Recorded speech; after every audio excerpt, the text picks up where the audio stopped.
Assalamu alaikum. In this video, how to mask an image in Circle in Photoshop. Let's begin. I already removed this background for this image.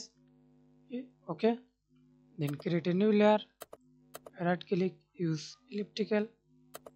Marquee tool, select your color. I use this color.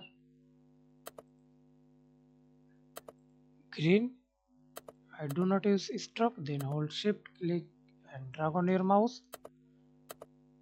Down.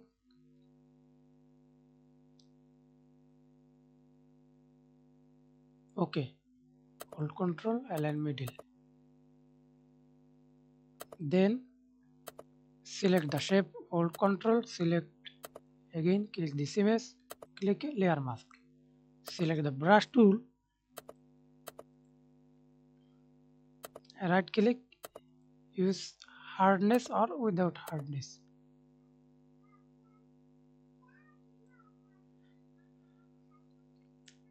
Okay. Thanks for watching video. Please subscribe to my channel, like, comment, share.